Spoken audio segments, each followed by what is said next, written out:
Welcome, everybody, ladies and gentlemen, feds and degenerates, cuckolds of all ages. It's time for Miles Culture Plate. I am your host, Mild Kevin Miles, and it is April 22nd, 2026. I'm 30 minutes late, y'all. I am 30 minutes late. Let's see. Nobody in the chat just yet. Nobody there to click that thumbs up button. Let me go ahead and turn on the on screen chat and stats. How's everybody doing today? It's hump day. It's stream day. We have an interesting show for you folks. It's going to be real heavy on just videos of people with poor behavior and a few news stories. So why don't we go ahead and get into it? In the wood chipper files, we have ex-Alabama girls high school basketball coach charged with quote-unquote deviant sex with student and dumped by husband. This is from Fox News Channel. Louis Cassiano. DA says the 32-count grand jury indictment speaks for itself after Paige Adams was arrested last Tuesday. Former Alabama girls high school basketball coach who once was pegged as a great role model was charged with deviant sexual intercourse with a student, among other crimes. Paige Adams, 35 years old, was arrested Tuesday after a grand jury indicted her on more than 30 alleged sex crimes. The indictment came less than a month after she resigned from Cold Springs High School after school officials received a complaint. The charges include distributing obscene material to a student, one count of a school employee having sexual contact with a student under the age of 19, one count of a school employee engaging in a sex act or deviant sexual intercourse with a student, CBS 42 reported. The 32 count grand jury indictment speaks for itself, Coleman County District Attorney Crocker told the news outlet. It was not immediately clear how old the student was at the time of Adams' alleged misconduct. Adams led the school's girls' basketball team for one season. Her husband, Drew, who filed for divorce after her resignation, coaches the boys' basketball team. During her lone season as coach, Adams led the team to a 23-11 record, winning the area championship and appearing in the AHSAA Final Four. She was once lauded by Coleman County School Superintendent Bartnett as, quote, a great role model for the young people of Coleman County, 1819 News reported. And here's a view of the school in Alabama there. This is the first formal complaint I've received regarding this employee, Barnett said. As soon as the concern was brought forward, an investigation was immediately initiated. The employee chose to resign at that time. In 2017, Adams left Holly Pond High School, another school in the same district, after just one season. The reason for her departure there was not specified. It was definitely hard, she said. I prayed about it a lot, and I felt like God was leading me in a different direction that I plan on pursuing. You have to do what's best for you and your family sometimes, Adams said after the resignation. Adams and her husband were married for 15 years. Adams was released from jail after posting a $225,000 bond, but is required to wear an electronic monitoring device, local media reported. So yeah, one student under the age of 19, and so she's out on bond, but required to wear an electronic monitoring device. But like, is she allowed to have a phone? She sent sexual materials to children. Oh, wow. All right, let's get into the top news story of the day. I'm sure you've been hearing about it on every other podcast, and usually I try to steer away from those stories, but I have some thoughts on this one. Let's get into it. Fox News. DOJ says that the Southern Poverty Law Center funneled $3 million plus to white supremacist and extremist groups like the KKK. DOJ alleges SPLC used shell accounts and prepaid cards to funnel funds to individuals tied to the KKK and other neo-Nazi groups. Let's go ahead and watch the video. Today, a few minutes ago, in the Middle District of Alabama, a grand jury returned an 11-count indictment charging the Southern Poverty Law Center with 6 counts of wire fraud, 4 counts of bank fraud, and 1 count of conspiracy to commit money laundering. According to the charges in the indictment, the SPLC is a nonprofit entity that purports to fight white supremacy and racial hatred by reporting on extremist groups and conducting research to inform law enforcement groups with the goal of dismantling these groups. As the indictment describes, the SPLC was not dismantling these groups. It was instead manufacturing the extremism it purports to oppose by paying sources to stoke racial hatred. So let me just pause that right there. So the FBI is accusing the Southern Poverty Law Center of doing what the FBI usually does. Gotcha. The indictment describes this conduct in detail, but one troubling example is that the SPLC was paying a member of the leadership group that planned the Unite the Right protest in Charlottesville, Virginia in 2017 that resulted in the death of 1 person and injured dozens more. This particular person being paid by the SPLC allegedly received approximately $270,000 over the course of 8 years. Which 8 years? You going to tell us which 8 years? That's kind of an important factoid, right? Because I'm assuming that 2016 is one of those years.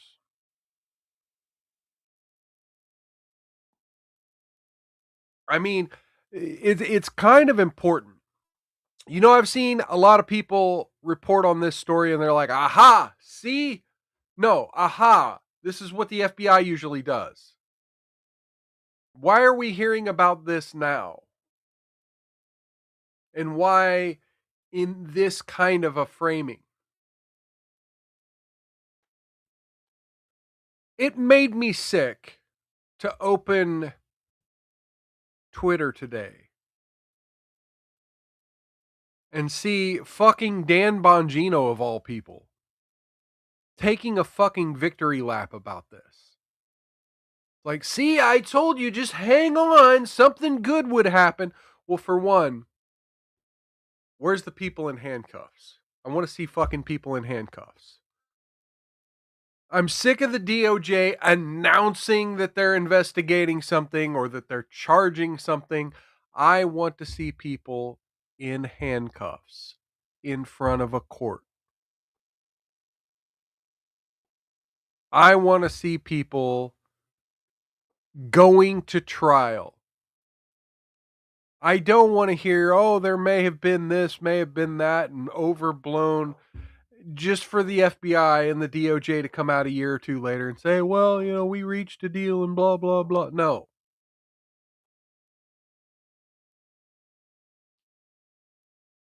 All right. Let's keep going. In total, according to the indictment, between 2014 and 2023, SPLC paid at least $3 million to 8 individuals at least. These individuals were affiliated with the Ku Klux Klan, United Klans of America, National Socialist Movement, Aryan Nations Affiliated Sadistic Souls Motorcycle Club, the Nationalist Socialist Party of America, Nazis, and the American Front. Okay, I'm going to pause him again there. Okay, were these individuals part of some sort of network, networking with each other?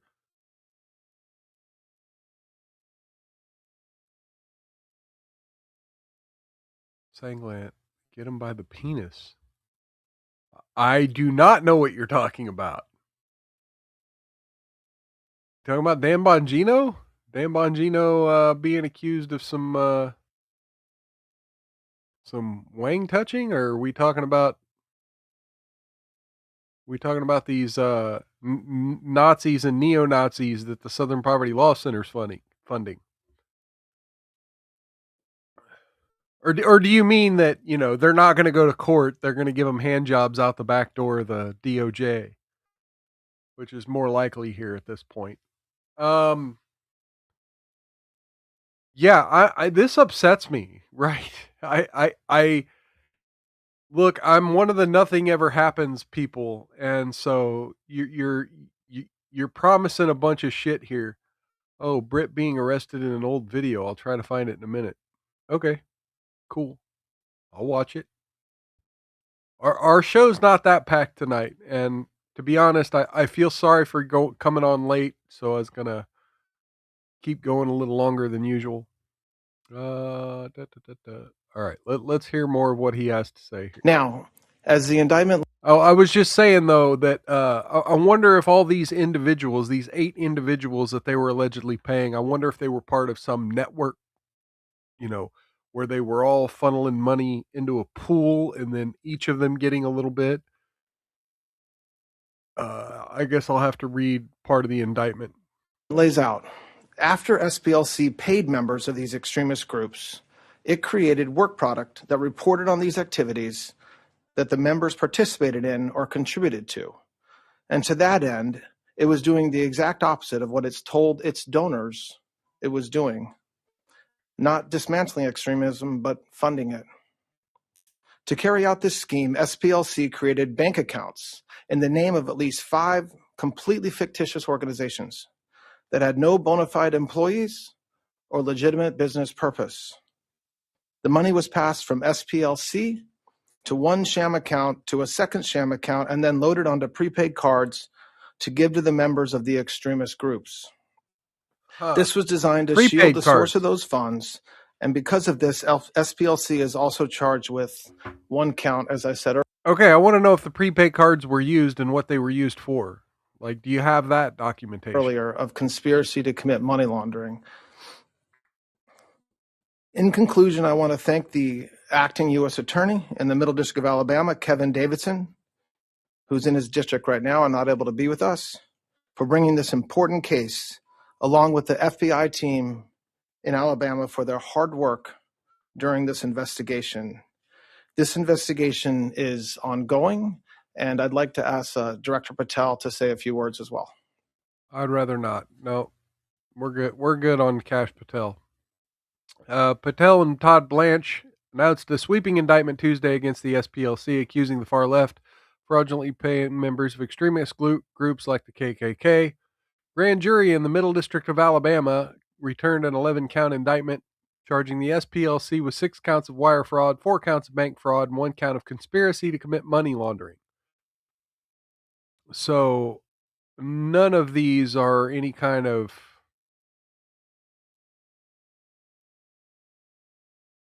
I don't know. I guess you got to get them with the money because there's impersonating a Nazi is not a crime. I guess. Between 2014 and 2023, according to the DOJ, the SPLC secretly funneled more than three. Okay, so there's the timeline. I guess it does include 2016. The SPLC secretly funneled more than $3 million in donations to at least 8 individuals associated with violent extremist groups, including the KKK, United Klans of America, National Socialist Movement, Unite the Right, Aryan Nations affiliated Sadistic Souls Motorcycle Club, and more. According to Todd Blanche, the SPLC paid members. Okay, we already heard that. To that end, done the opposite. Okay, so let's bring up how many pages is the indictment? Fuck. 14. Let's see, is there a way to bring this full screen? Dear Lord.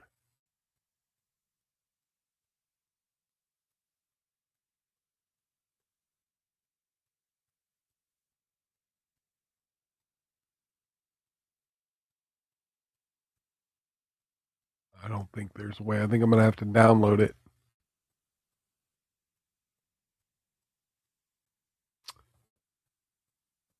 Let me try this. Nope. going to have to download it. All right. Hold there for just a minute. I'll try to bring it up here. Okay, here we go. Okay, pretty much everything he said. SPLC explained on its website, with your help, we're standing up for the most vulnerable people in society, those who have no other champion. We're exposing hate and injustice, fighting discrimination, providing award-winning anti-bias material free of charge to schools across America. We never take legal fees from our clients. We accept no government funding. Rather, we rely on the compassion and generosity of people like you. Explain to potential donors that your support powers our work to confront hate, stand up to injustice, and defend our civil and human rights. Courtroom to classroom across the country, blah, blah, blah, blah, blah. These donations were used in part to fund various publications such as the Intelligence Report, Hate Watch, and the Intelligent Project Dispatch. Periodical, okay. Describing a little bit about what they do. Paid informants, the Fs who were secretly paid by the SPLC include but are not limited to the following. F37 was a member of the online leadership chat group that planned the 2017 Unite the Right event in Charlottesville, made racist postings under the supervision of the SPLC, and helped coordinate the transportation of the event for several attendees. You know, you kind of wonder which attendees. F9, so Informant 9, affiliated with the neo-Nazi organization, the National Alliance, and served as F means what?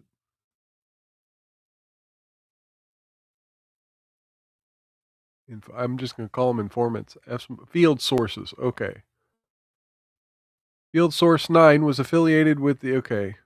Field Source 9's activities included fundraising for the National Alliance. Between 2014 and 2023, SPLC secretly paid Field Source 9 more than $1 million. 2014, Field Source 9 entered the headquarters of a violent extremist group and stole documents.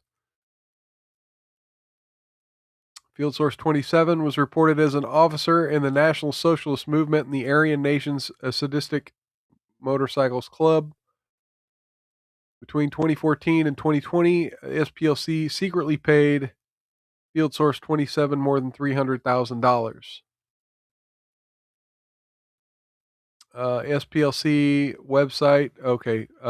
Field Source 42 was former chairman of the National Alliance. Website contained an extremist file website about Field Source 42 from which the SPLC solicited donation. Secretly paid more than $140,000. The overlap time period in which 42 was featured on the extremist file webpage.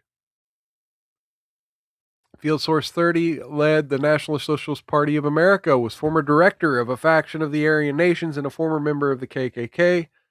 Website contained an extremist file webpage for Field Source 30 from which the SPLC solicited donations. Between 2014 and 2016, SPLC secretly paid Field Source 30 more than $70,000. This overlapped the time period in which it was on the extremist file webpage. Field Source 43 was reported national president of American Front and a convicted federal felon for his participation in a cross burning. Between 2016 and 2019, so only a couple of years there, he was paid more than $19,000. Field Source Unknown was a member of the KKK and married to an exalted Cyclops. Field Source Unknown and their spouse were involved in a litigation whereby the KKK applied to take part in the Adopt a Highway program. Over the course of the litigation, known payments were traced from the SPLC to the Field Source, which exceeded $3,500. Okay, now we're getting into kind of pennies there.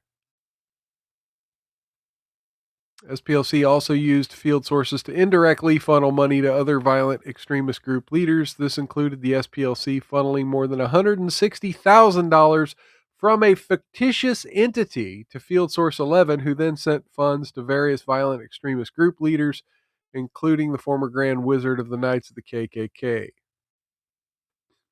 Okay, we have to secretly funnel donated money to the field sources, individuals at the SPLC, including a person who would become the chief financial officer and a person who would become the director of intelligence project, among others, opened a series of bank accounts at Bank 1 and Bank 2 in the name of various fictitious entities, including but not limited to the Center Investigative Agency, CIA.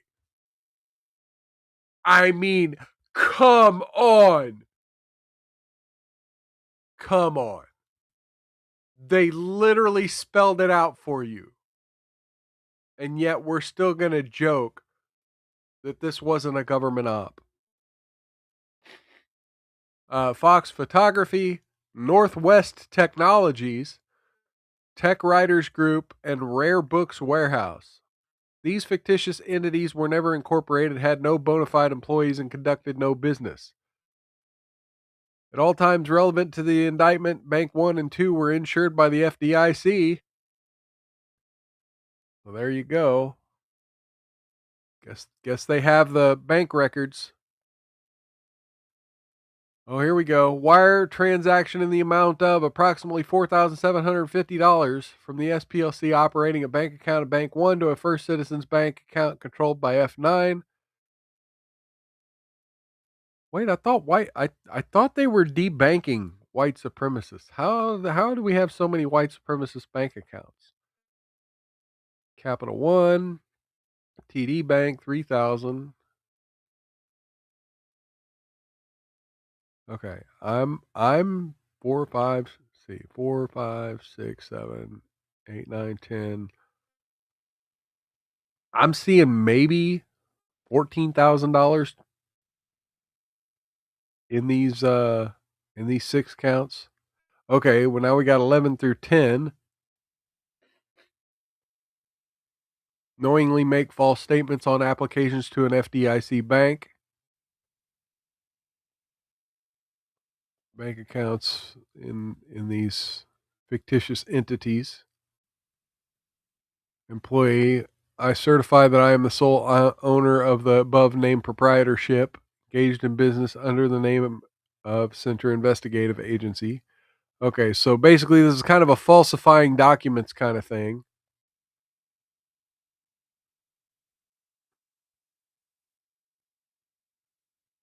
Closed 8/5/2020. I wonder what relevance August 5th is. I wonder what was going on August 5th. And I wonder what was going on March 15th, 2013. J&J Electronics, Kelly's Marine, Imagery Inc., Turner Personnel.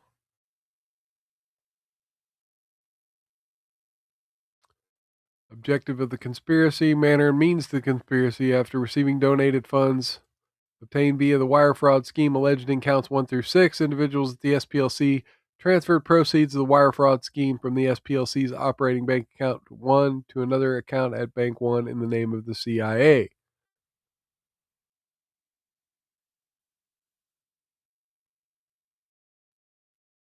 Thereafter, funds in the CIA account at Bank 1 were transferred to accounts at Bank 1 in the following names: Fox Photography, Northwest Tech, and Tech Writers. Funds were then transferred from those accounts to various Fs. Financial transactions were designed to conceal the true nature, source, and ownership of the control of the donated funds the SPLC was paying to the field sources. Funds deposited in Rare Books account at Bank 2 were then loaded onto pay cards issued to the field sources who were supposedly employees of the fictitious entity Rare Books.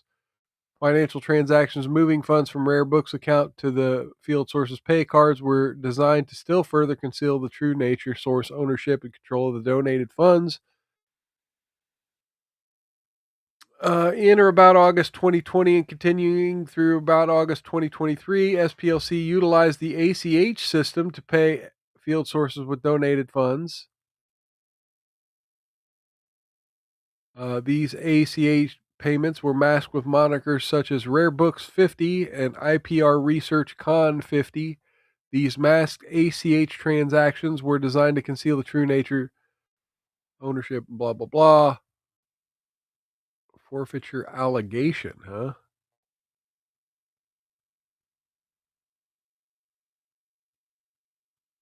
Southern Poverty Law Center shall forfeit to the United States any property, real or personal, which represents or is traceable to the gross receipts obtained directly or indirectly from the offenses.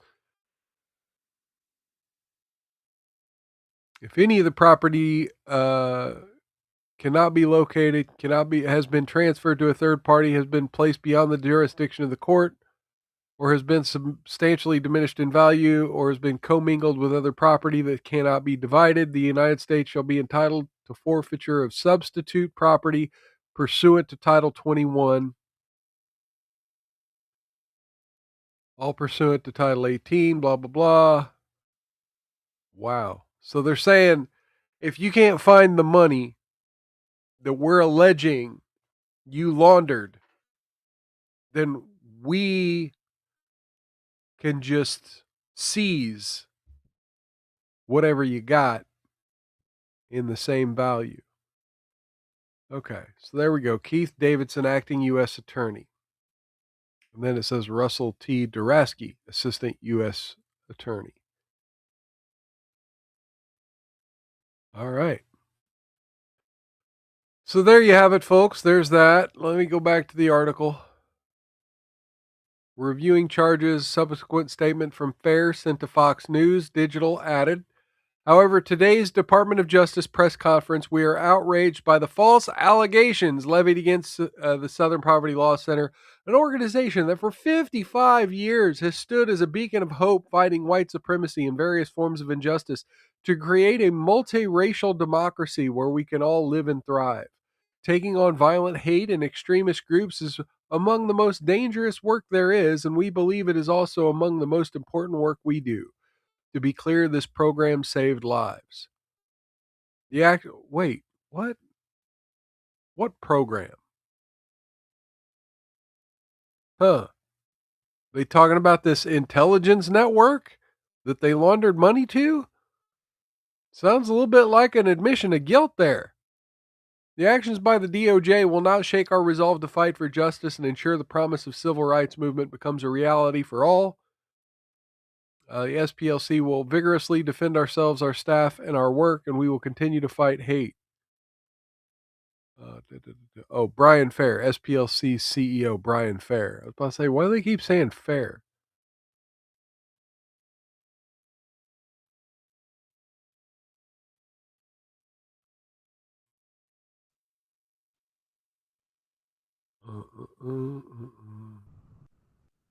We all already read that. Oh, for example, SPLC was paying roughly $270,000 to a member of the leadership group that planned the Unite the Right protests in Charlottesville, Virginia, resulted in the deaths of one person.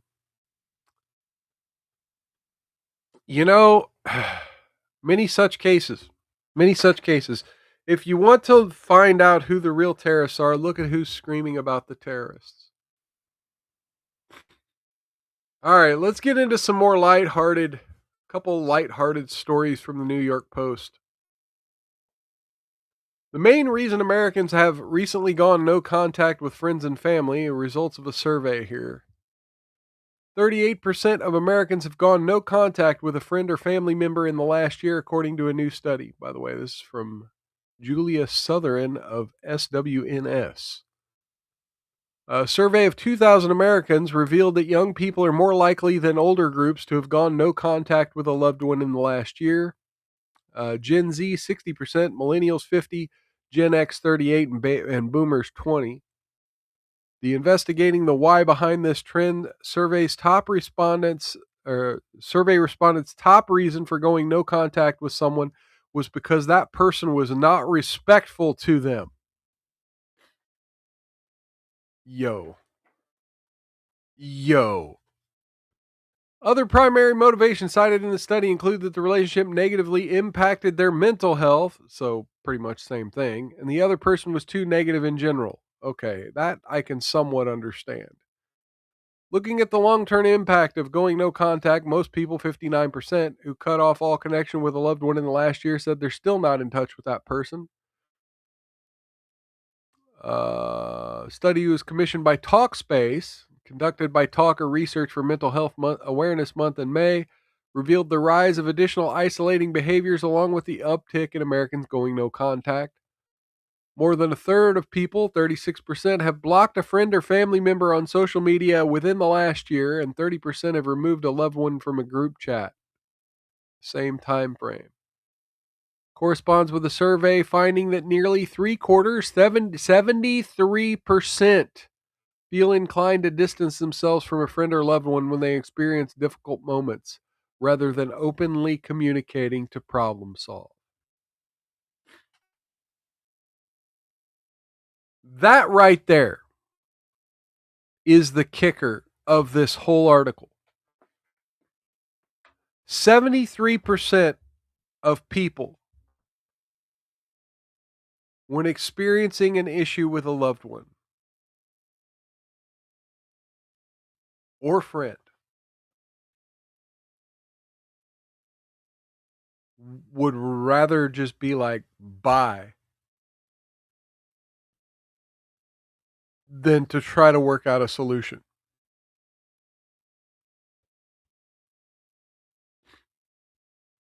These results suggest that avoiding relationship challenges is becoming more common, but that approach can come with its own risks, making it harder to sustain, blah, blah, blah, mental wellness. Okay. The tendency to self-isolate has most significantly contributed to Americans' feelings of seclusion and alienation. In the study, 47% said they experienced loneliness during a typical day. 34% confess they feel less socially connected to others in their lives now compared to 5 years ago. Maybe that was the intent of certain societal behaviors becoming normalized. Gravitation toward isolation wasn't limited to respondents' personal relationships, and per the results, many said they used technology to avoid contact with those around them. Remember how we were sold that the internet would be this great connective place where we could all just share, and social media would be these great community gatherings? They would be the town square. They would be like church. People said they use self-checkout kiosks, autonomous taxis or rideshare, online ordering, and chatbot and automated help systems when they're available to reduce their interactions with others. The young people are agoraphobic people. Going further, 37% of study participants confess they'd prefer to pretend to take a phone call rather than having 2 minutes of small talk with a stranger. And 40% admitted they'd rather cross the street to avoid someone they know rather than stopping to chat for 5 minutes. In both scenarios, Gen Z was the age group most likely to prefer avoidance. In light of this, it's unsurprising that the majority of people, 68%, said they struggle to build in-person community. The top reasons cited for this were social anxiety, 30%, preferring to spend time alone, 30%, feeling like they don't fit in, 26%. 41% acknowledge that they're uninvolved in their local community. 31% of respondents do want to get more involved in local community building and activities. Zooming in, the top ways people want to get more involved are by attending local festivals, markets, and cultural events, 41%, building relationships with neighbors, 37%, assisting with community service projects, 34%, and shopping at local businesses, 34%. The respondents said they'd consider a relationship to be healthy if they feel safe enough to voice their thoughts and opinions, 47%, and if there is a mutual celebration of each other's successes. I want to know what that feel safe enough to voice your thoughts and opinions question was on the survey. Because again, we live in a culture where if you question someone's ideology, if you question their thoughts and opinions, or ask them to elaborate, or ask them to explain potential oxymorons or conflicts, in the opinions that people say. They take it as an attack. And so they get all up in their feelings and they don't actually try to actually voice their thoughts and opinions. They regurgitate an opinion that someone else gave them. And then when you push back, that's when they claim they don't feel safe. One moment, please.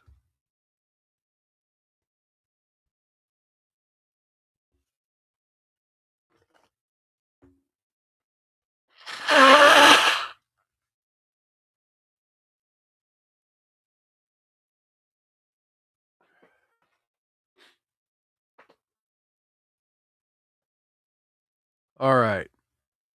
Oh, I guess I wasn't muted. I thought I was. My bad. Sorry if you heard me blowing my nose. Okay, so here we have the actual results. I should have just scrolled down to this. Pretty much everything they said.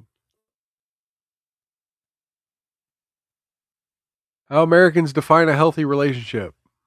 And look, every one of them's above 33%. So there's obviously a lot of overlap. I'm actually kind of surprised that these young people haven't just clicked all of them, you know? Hey, we got the Shoban over on YouTube. Hope you're feeling better, but you sound sick. I'm feeling a lot better, in fact. Yeah. Go ahead and give you the old. First, let me give. Forgot to give Sanglant the old talking to my guy wrong. You're talking to my guy all wrong. It's the wrong tone. Do it again, I'll stab you in the face with a soldering iron. Cheers to Sanglant for that. And then let's give Shaban the old Mario.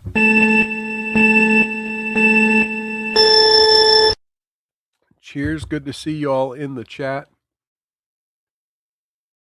Hey, there's Sanglant. Yeah. So yeah, we're doomed, folks. We're doomed. You if you have no friends or family, we're doomed. If we can't get involved in our local communities, get involved in interests, and for God's sakes, keep our families communicating, we are doomed. All right. And well, what's the cause of all of this? What's the cause of all of this? You know, there's other studies happening. I got another story from the New York Post here about yet another study in sort of a similar light. And I'm sorry if we're getting bogged down with the, just sort of documented news here.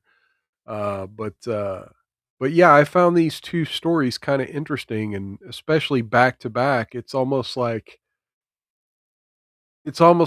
question and answer right next to each other, as 36,000 people quit Facebook for 6 weeks, and the stunning findings were just revealed. Taking a break from social media may come with real benefits, according to a new major study.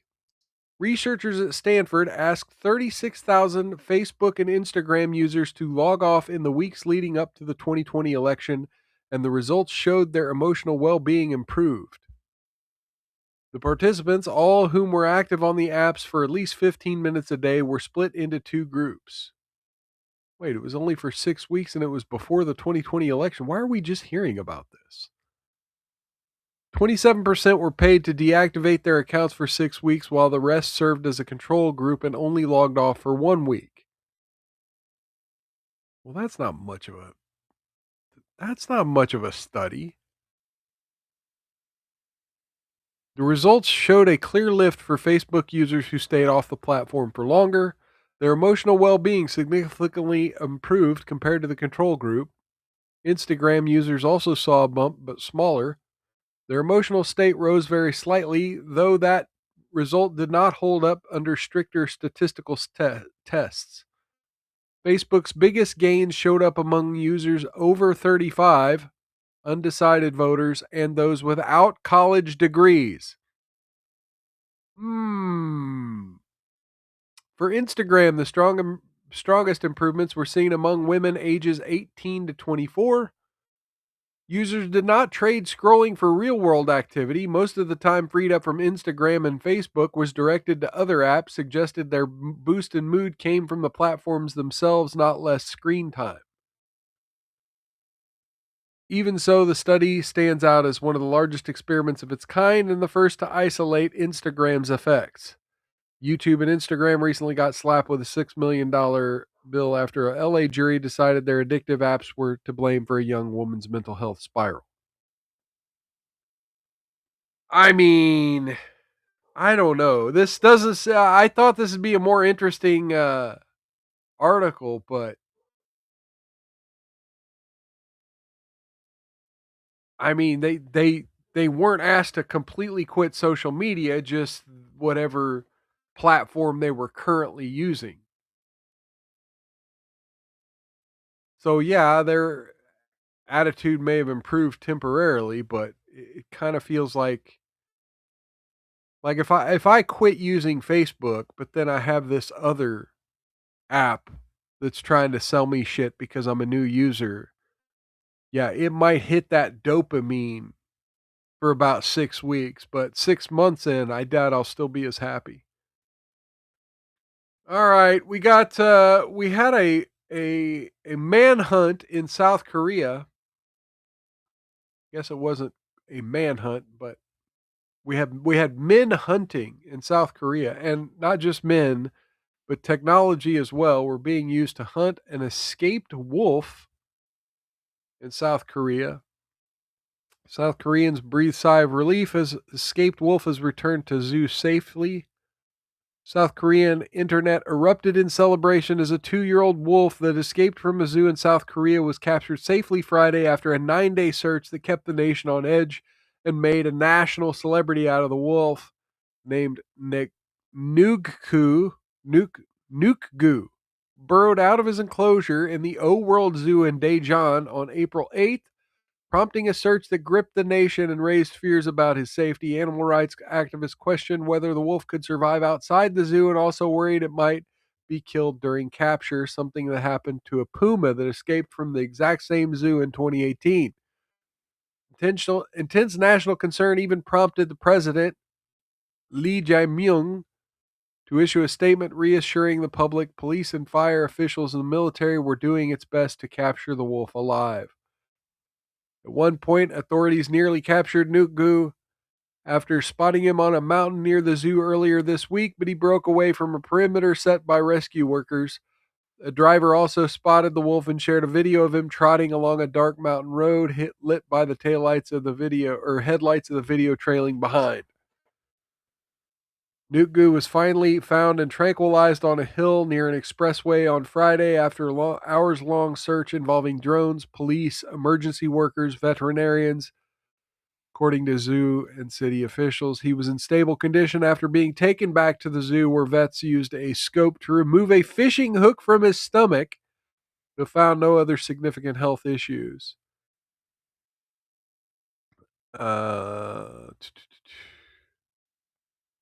The zoo's reviewing its security measures and will prioritize Nukgu's recovery. He's expected to be a huge attraction when the zoo reopens. All right. Oh, the zoo's closed and has not decided when it will reopen. Wow.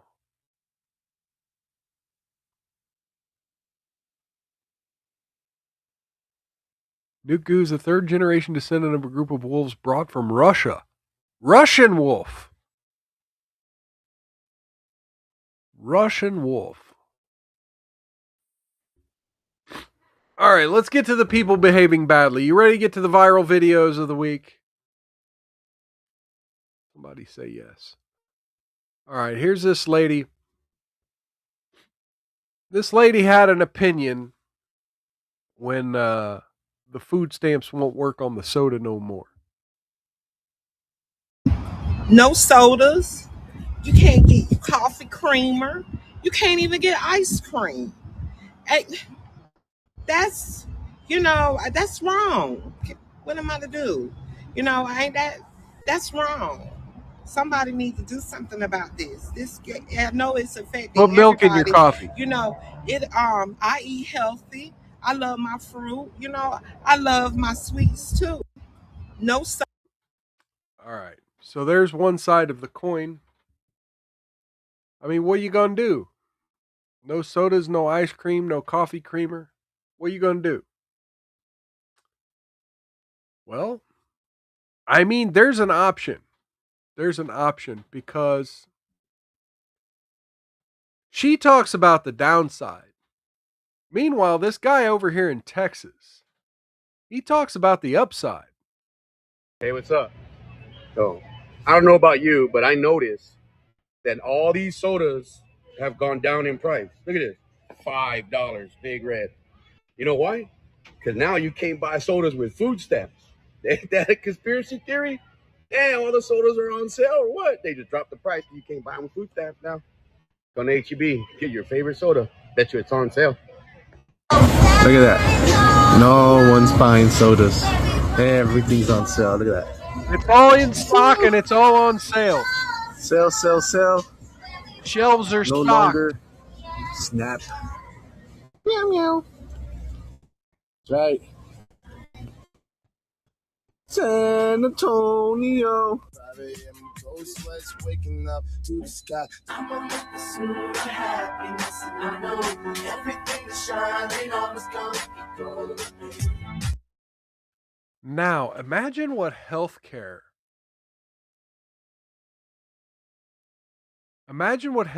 and education would look like if we stopped throwing government money at it.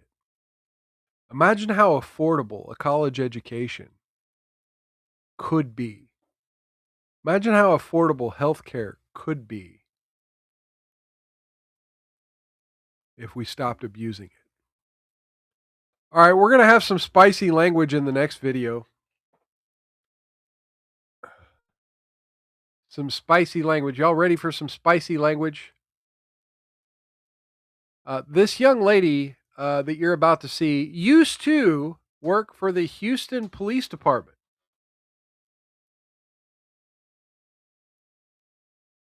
You know, I would actually agree with that, Sanglant. But not just corn syrup. It would also have to get rid of the dyes. And like, I'm really big on using monk fruit and using honey or agave nectar as a sweetener. I don't like the zero sugar stuff. The, what do you call it? The Splenda or the aspartame. You know, those are almost just as bad as the corn syrup. So I could kind of agree with that, but you know, again, it would just be the same chemical crap and it'd be full of the dyes and the artificial flavors. Anyway, so this next young lady used to work for the police department in Houston and decided that she would get on a friend's Instagram account and make a couple rants about some people. And this led to her losing her job. And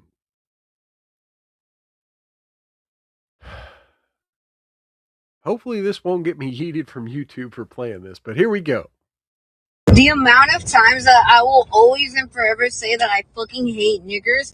Oh my god, I fucking hate chimps. Like, I hate y'all. Like, I don't fucking, oh, we were slaves this entire, I don't give a fuck, nigga. Like, for a fucking reason, you guys were fucking slaves. You guys don't know anything better than to fucking steal. Like, oh my fucking god, nigga. Like, I was literally eating fucking food with my friend. He had his, oh my god, like, I don't know, por Dios, por gracias de fucking Dios, I had my fucking wallet next to me, like my whole purse, and those fucking, like, that little fucking small ass chimp decided not to fucking steal my fucking wallet, nigga. Oh my god, nigga, I would have grabbed my heel and like whooped the fuck out of that nigga's ass, but like, whatever, right? Some other but no homo or nothing. Y'all don't know how good it felt to say like out loud. Like goddamn, nigga. Like oh my god, I felt like I was back in the Marine Corps, nigga. Like I kid you not. I don't know what the fuck came over me. I grabbed that nigga by the neck and I was like, "Come here, you fucking nigger!" And oh my god, like I felt like the world just stopped. Like it was just peace. Like I don't know. And then he was just like even I in my head I was like, "Damn bitch, te pasaste," because I called him a fucking nigger, dog. Like imagine. Okay. I mean, what do you say? What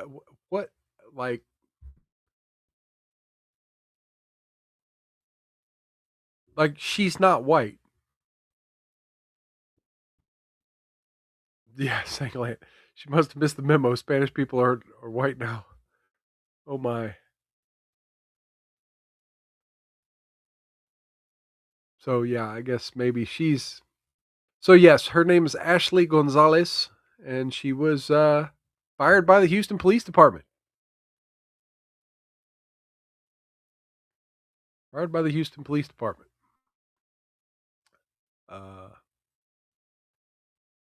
So yeah, women are just getting bold.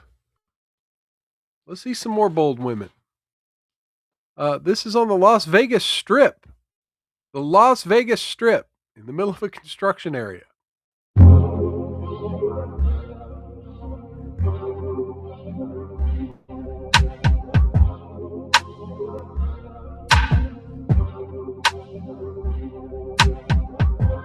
Just the middle of the day, just stopping the car and having a fist fight in the middle of traffic in the middle of the Las Vegas Boulevard.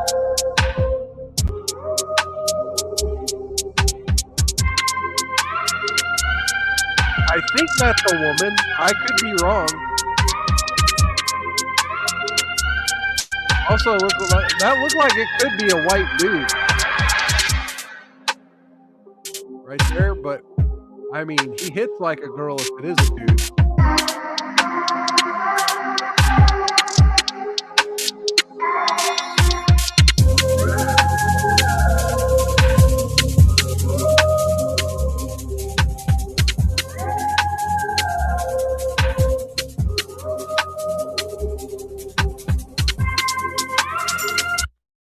I want to see the chick getting folded like a taco into the car again. Let me. This right here. And then they get in the car, and then we can't see what's happening in the car. I love that shit. So near Park MGM after a crash. So they got in a crash. Oh yeah, okay, so that is a man that was doing the punching. Wow. Wow. and you gotta love the Asian dude filming the whole. I think he's Asian. The dude filming the whole thing here, with the soy face. Let's watch him for a minute. Oh my God! Look at this! Look. His mouth. It almost looks like this is staged from the way he's looking.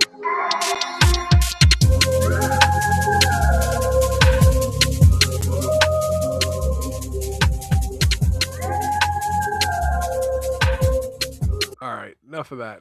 So yeah, folks, if you get in an automobile accident on the Las Vegas Strip, exchange driver information, exchange insurance information, and get back in your car.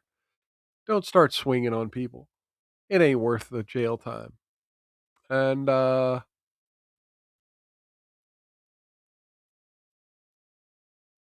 it's the same thing that goes for Popeye's chicken.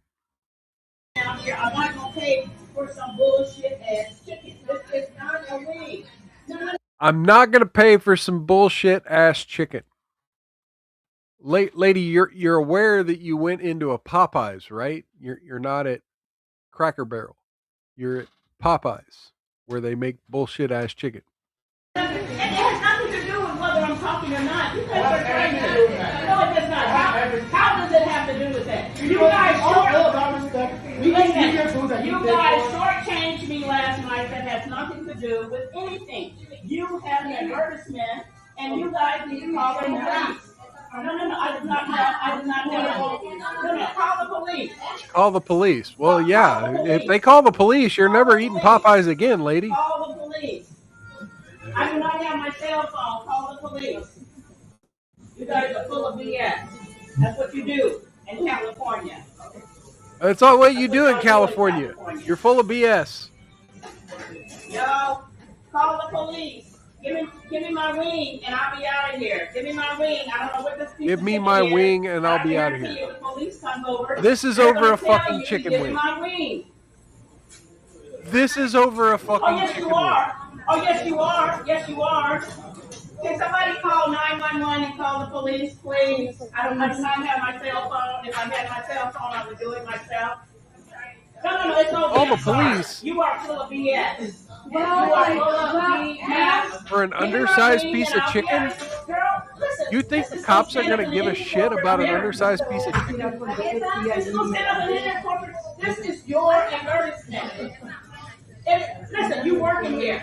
You working here making, I don't know what you making. Listen, Oh, shit. What you want to do? Get out of my face. What you want to do? Listen, get out of my face. Get out of my face. Get out of my, listen. No. Uh-oh. You got Xena Warrior Princess fucking showing up. Get out of my, no. Listen, call the police. Call the police. I do not have my cell phone. Listen, dear, I don't care about you. Okay, so what are you, listen, see your ass out of this conversation. I don't need to come down. Listen. What are you, listen, dear, take your ass and sit down. Sit your ass down. You ain't got nothing to do. Talk to the knife. I don't have to. Why? I don't care. Listen, I already paid for this shit. Stop, wait for it. What do you need? What you bothering them for? Listen, do you work in there? Yeah, I do. Yeah, you work in there? Okay. Yes, I do. Okay, so honor. Yes, I do. Okay, so honor my receipt. Stop giving me nothing. Listen, dear, your tall ass, what you got to do? What you got to do? What you got to do? What you going to do? It says must be fighting UFC. Your ass is 5'9" and you bring your ass over here like you some shit. And that's what I'm trying to tell you. No, I didn't touch you. You in my space, bitch. You in my space, bitch. Oh, shit. Here we go. Escalate. You in there. Not a promo. Listen, you in my space, bitch. What you waiting for? I'm waiting for them to give me my damn ticket. Thank you. Don't worry about it. You want to eat it? You want to eat it? You got your food? Oh, shit. Here we go. Got your food, now get the fuck out. You didn't get it? Thank you. Get out. Thank you. Good night. Thank you. All right. That was exciting. 3.5-minute video. Shit. I kind of like that. All right. Now you ready for an entitled white woman? Let's do an entitled white woman. No. Oh, you're gonna bite me? Are you f***ing okay? All right, I'm calling the cops, Blake. You have theft. Personal theft. Nope. Nope. Then what is this? Then what is this? What are you doing? Removing me. Okay, we'll bring him back to the car. We'll leave right now. You're gonna leave the police? Okay, bring the police here then. I didn't. Okay, go ahead. There's no fishing signs. Oh yes, there is. There's 4 around this pond. Okay, so give him the rods. These aren't your rods. These are not your rods. Give me my fucking rods. Those are $1,000. You're gonna get arrested for stealing property. No, I'm not stealing. Let go. You grabbed your other hand. Nope. Let go. Give me my You rods. are assaulting me. You have my property. You have his property. You have no right, and you are assaulting me. You're gonna let go. No, I'm not. I'm not assaulting you. You can let go. He is. The minute you touch. Shout out to Megan Give me my Fox. rods, and I'm leaving. I can't leave because you have my rods. Give me my rods. No. I can't. What are we doing wrong? My property. You read the signs? They're all over. Okay, we didn't see that. We're gonna leave. Just give him the rods. No, you saw. Okay, yeah. So grabbing the damn like at this point, what good does it do this bitch to have these fishing rods?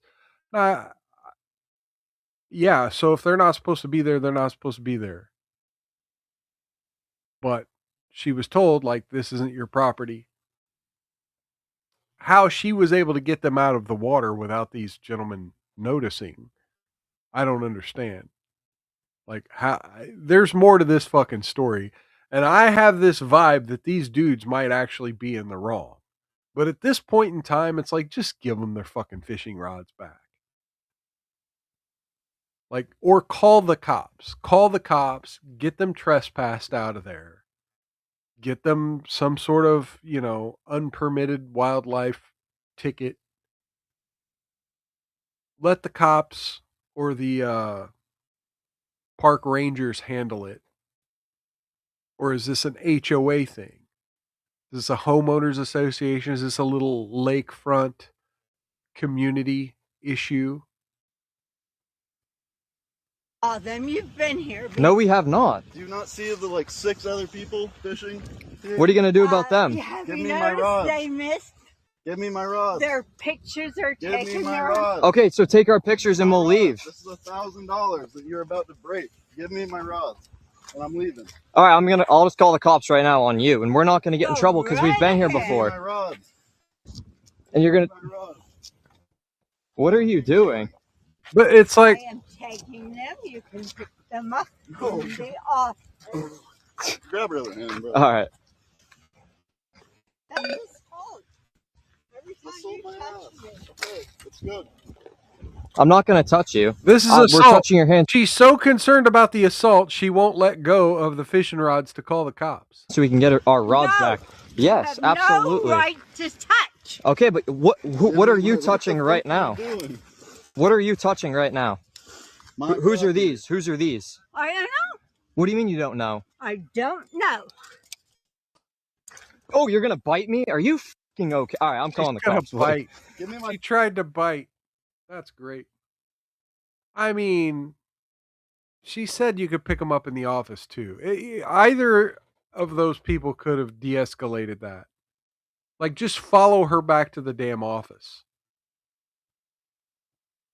All right. Got a couple more stories and then I'll do the Love Don't Judge. I said we were going to go long. We're already at an hour. But I'm enjoying what we're doing here. Let's go to Alex Stein. Alex Stein, right before I went live, Alex Stein posted this video where he was doing a sort of a Charlie Kirk style thing here. And, well, be the change you want to see in the world. We'll see how this went. I want to talk about DEI, and I wonder, what's your definition of DEI? It's a bunch of BS. They say it's helping out marginalized people, but I don't think that it does help marginalized people because it makes it where a person, because of the color of their skin, can have a lower test score to get into medical school or to get into law school. Poor kids are just as bright and just as talented as white kids. So affirmative action is a specific federal legislation that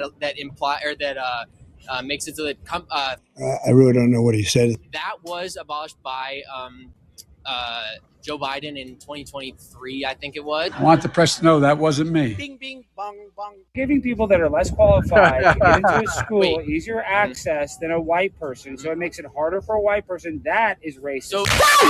I look at it like Kamala Harris was a DEI pick for vice president. But what makes her a DEI Because pick? Joe Biden said it needs to be a woman of color. I would pick a woman to be my vice president.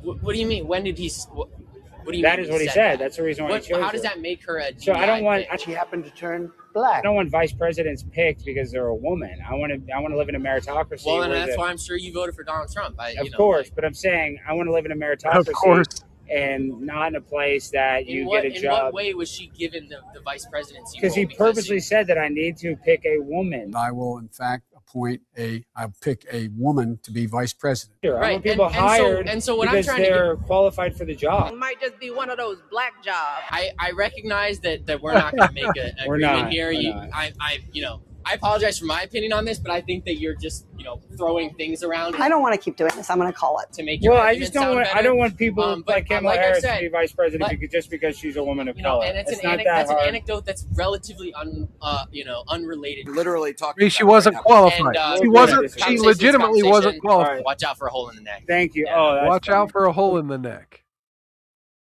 What a way to end it. Watch out for a hole in the neck. I'm going to repeat that. Agree to Whatever. disagree. Conversation is conversation. All right. Watch out for a hole in the neck. Thank you. Yeah. Oh, that's funny.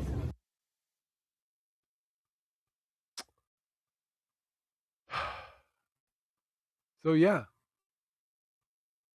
disagreeing with weirdos will have them wishing for your death. And again, we're back to the thing we talked about earlier. You just can't have conversations with people anymore. They have to have their ideology upheld, or else they want you to not exist.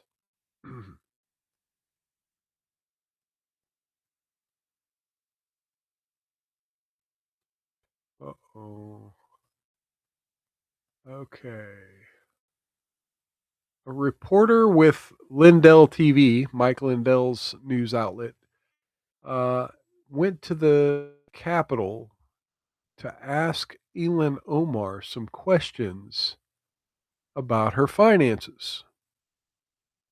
Let's see how that went. Hi, Congresswoman Omar.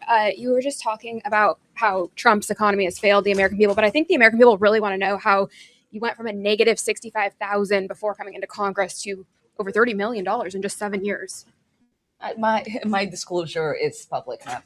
Yeah, it is. And so a lot of people now are looking into that and finding S. Crew Winery, a winery that doesn't actually seem to exist. Is that a real winery, or? Do you all actually look at and read things, or do you just ask silly questions? Well, it's listed in the financial disclosure, so can you explain it? Because we have a lot of questions about it, and things just aren't adding up. There's no real phone number. There's no real location. Why did you want to buy some wine? Probably not from you, to be honest. You recently stated that the American people should be afraid of the white man. They should be fearful of the white man. I never said that. Yeah, you're on video saying it. Our country should be more fearful of white men across our country, because they are actually causing most of the deaths within this country. No, I did not. Yes, you. Again, this is like what I said. You need to prepare yourself, because you can't continue embarrassing yourself like this. So I'm just a liar. What I was quoting was an actual study done by the FBI. Okay, thank you. Just prepare next time. All right, thank you, Congresswoman.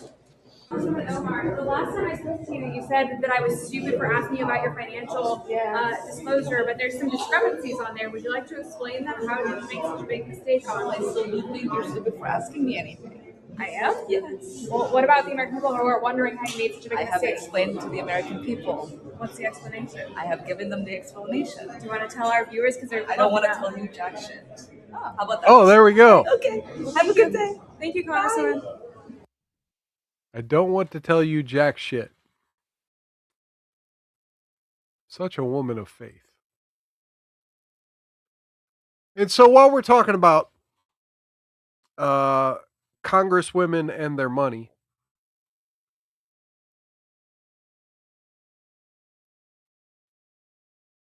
Lauren Boebert was also approached and asked about her financials by left-wing ambush reporters. And she said something interesting that I thought was rather funny. Let's see that clip right now. 13 seconds. Here's real quick. Do you got any opinions on these prediction markets like Polymarket and Kalshi? I don't trade stocks. It's unfortunately the one moral standard I have in Congress. That's why I have no money. It's the one moral standard I have. That's why I have no money. I don't trade stocks. All right. So I should have played this next one I should have played this next one after the Primetime Stein 99 clip,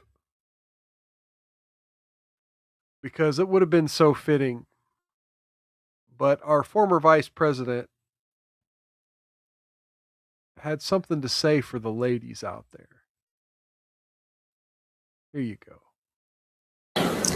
I think it's okay for us to be a bit transactional too. And to say, I'm gonna get mine also.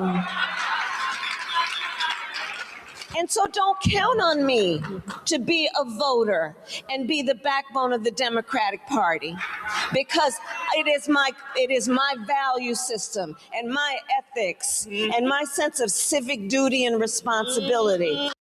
Is she telling black women to vote Republican? So that you look at me and say, oh, they're gonna vote. I think kind of sounded like she's telling black women to vote Republican.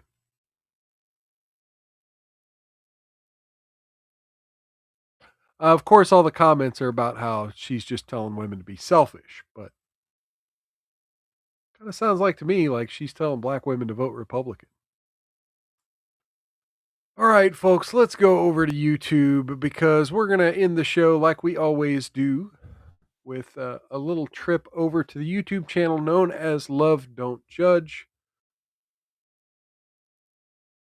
Hang on, it's going to take me a little longer than it usually does. Love Don't Judge over on YouTube. They're a show that highlights interesting relationships with, sort of an interesting twist and the hate those people receive online.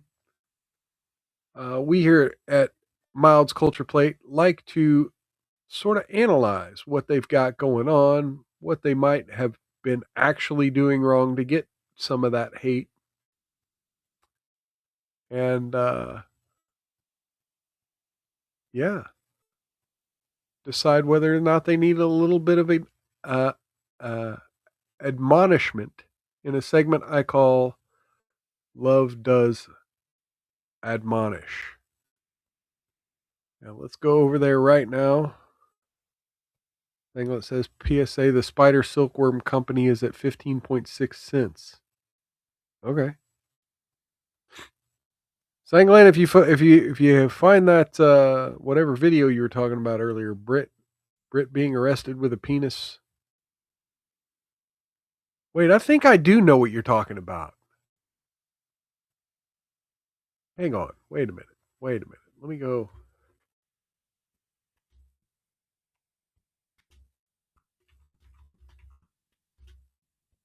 I think we may have shown this on this show before. Oh, it's in the comments of this video? Oh, shit. See, it goes to show you I don't look at my dang notifications enough. Thank you for that, by the way. And thank you for the repost. And thank you for the repost of my other channel's video from yesterday. All right. Let's go watch the grab him by the penis guy. Wait, why is this not? Oh yeah, I do remember this shit. The succulent Chinese meal. Yes. Oh wait, wrong. I clicked the wrong thing.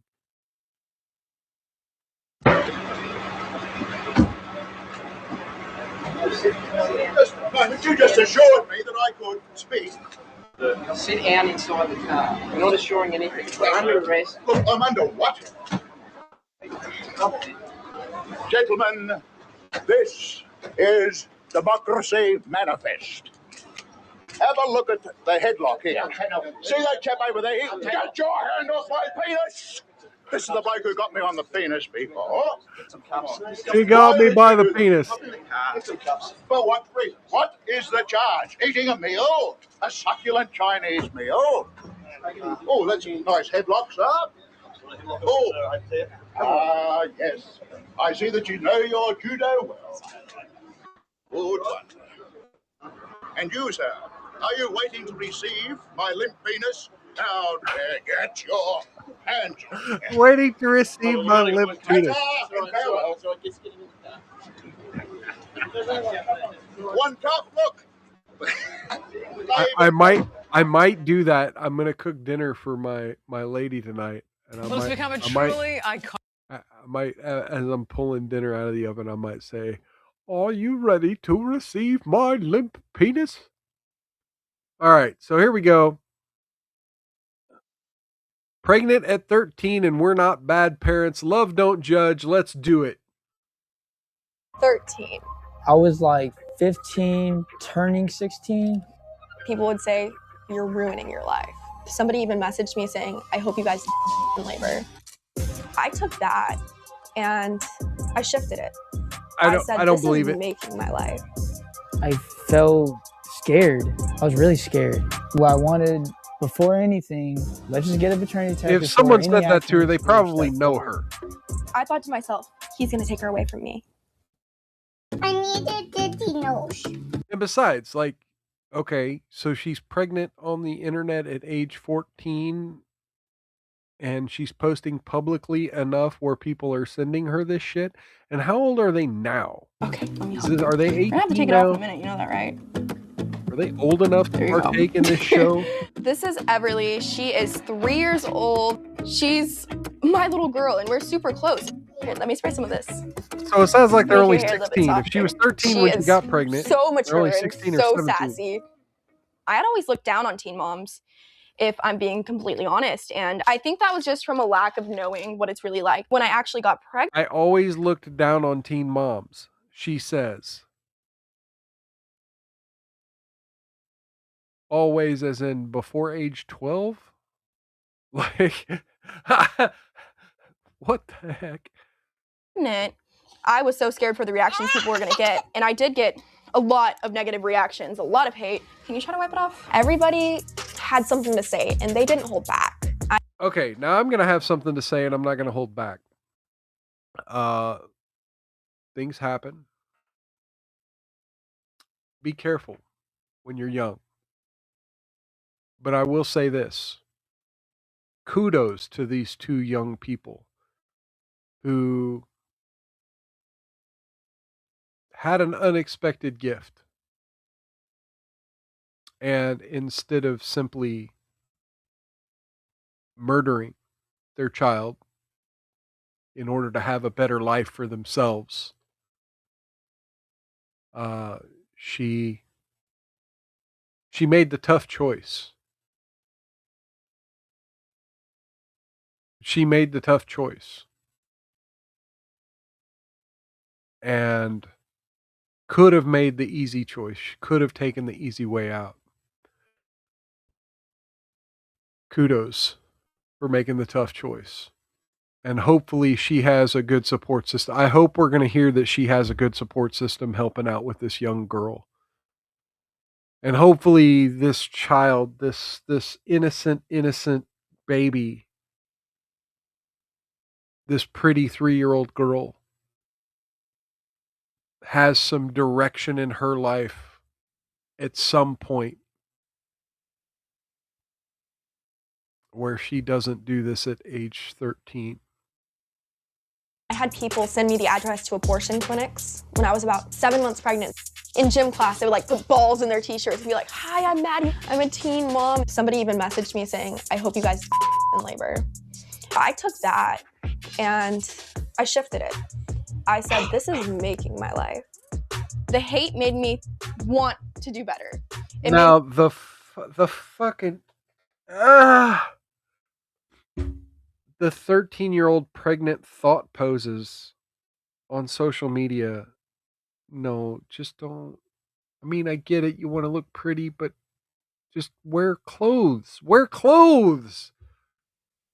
Cover your skin. I get that pregnant women want to show the belly bump, but come on. You want to show them that I'm going to be the best mom ever. Even though I'm young, I'm going to be the best mom they've ever seen. All right, let's put this up. Do you want to go pick out an outfit?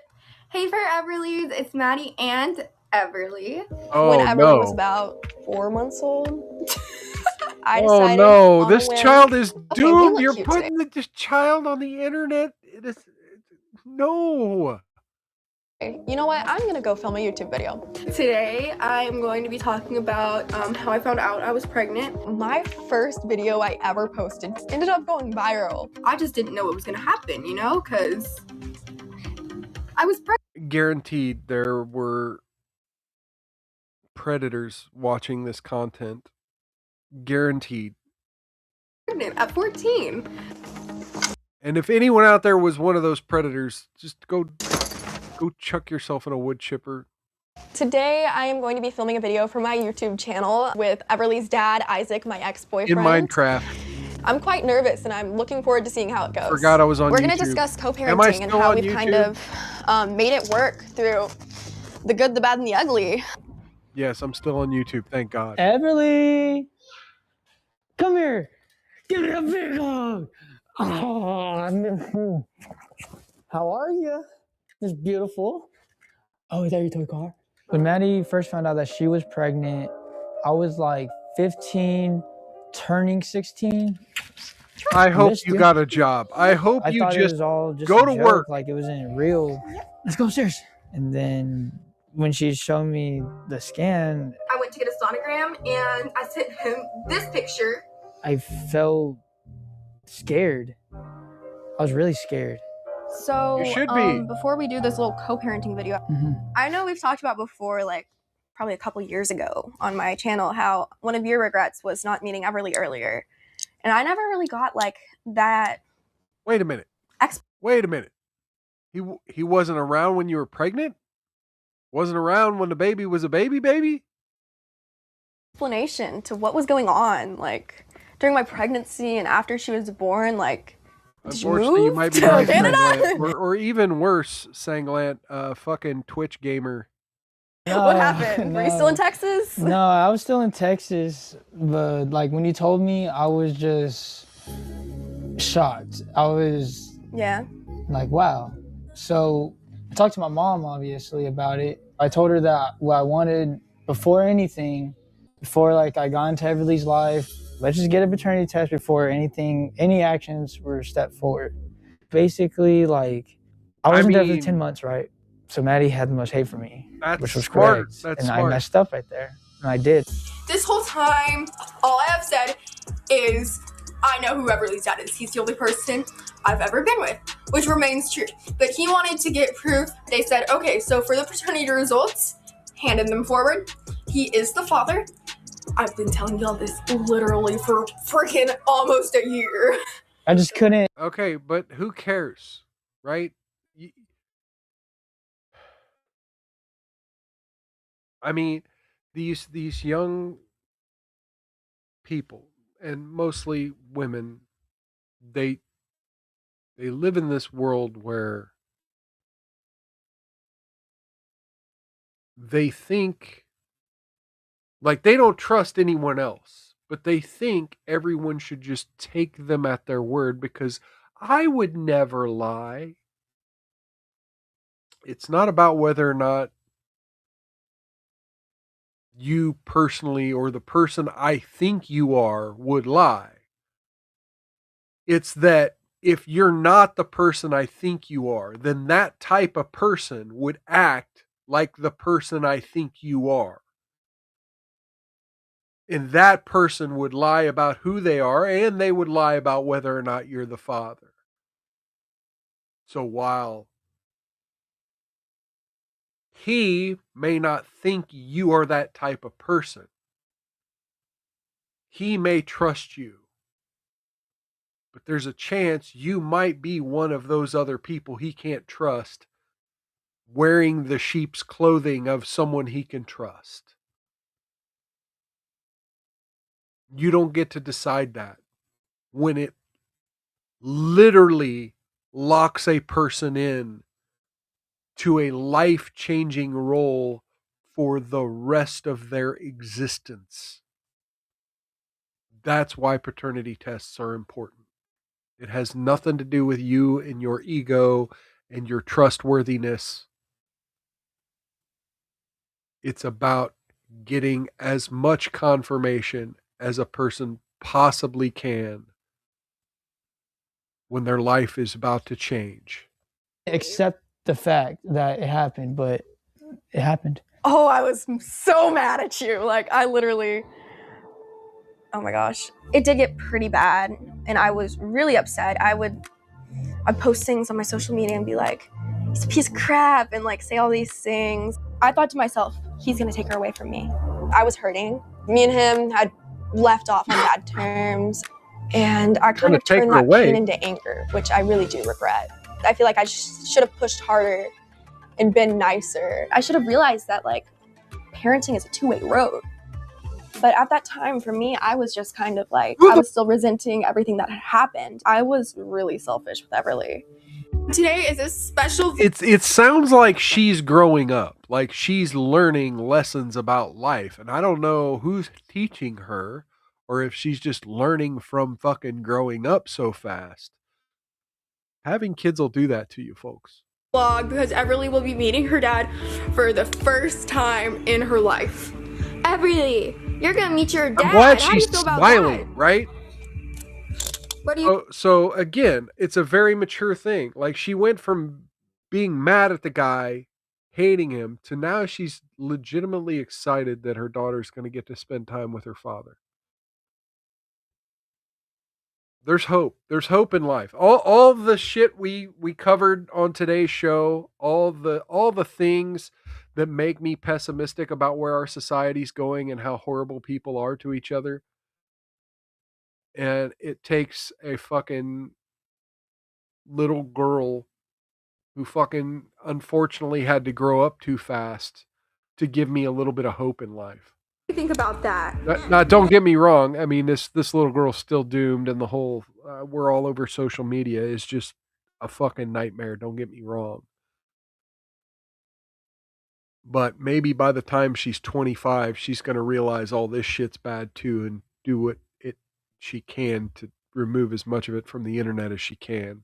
I feel like it would just be a lot better if I would have like came out like, hey, like this is my daughter, this beautiful angel. Like, yeah, like it would have been different, but I was gone for that 10 months and I can't do anything about it now. Just said be there for her. You kind of get that mentality where it's the villain and the hero, and you make yourself the hero and you make the other person the villain, but it's not like that. You're just both basically side characters. Everly's the hero. Yeah. I'm really glad we got to talk about this, and I think it's really good to kind of get these things out in the open before we film our video telling others. But no, I would disagree with her a little bit. That analogy she just made where, no, yeah, you both are there to make the child the hero, right? You're there to instill values and morals and a sense of idealism, a sense of innocence in your child. You are there to make them face adversity in ways that they learn and grow, but yet still don't lose their innocence and their belief and their ability to make the world a better place. That's how we change the world, by making sure the next generation have some fucking sense of right and wrong and some values. Other people had a co-parent when we're not professionals ourselves. All right. Person Dana? Yeah. Well, hello. Okay, so we're gonna start with something like a bit more simple, and even though it's super simple, we've definitely fought over it. Definitely. Just like the times for visitation, because when you're co-parenting, We both want her. Yeah. As much as possible. I think it went Damn really well. straight. We've never actually discussed this just on our own terms. I think it's really good that we were able to talk about those things civilly, and it just really shows how far things have come from where they were before. Come on! Alright, girl. Do you have shoes on? Yeah. So many people assume I'm a bad mom just because I'm a teenager, but I have the same capacity to parent as anybody on this world. A good mom is somebody who drops everything for their child. I dropped my whole childhood. Nice. I don't know about everything, but yeah. Be careful by the whatever edge. you need to. I do everything prioritize for that your little child. girl. She is my entire world. And I feel like she can have such an impact. Do you know any of those letters? Yeah. Which ones? I think this one is A. That's the one I just pointed to and she Yeah, said she doesn't know. Good job, baby. You're so smart. If she wants to be the first astronaut on Jupiter, she's gonna do it. First astronaut on Jupiter. There we go. All right. Oh my God. This is going to be a future one. We see other men, but we're still monogamous. Can't wait to do that one. All right, folks. That's going to be kind of a full show for today. It's the top of the hour. It's 7 p.m. Central. Time for me to go cook some dinner. I will be back here next Wednesday, hopefully on time. So when I say same bat time, same bat channel, I mean the normal time, 5 p.m. Central. I really should probably just move the show back to 6 o'clock because, like last week, Neurodivergent One sent Robert Govea's raid to me, and it was pretty much the end of the show. We didn't really get into anything good after that. I couldn't really maintain many of those viewers.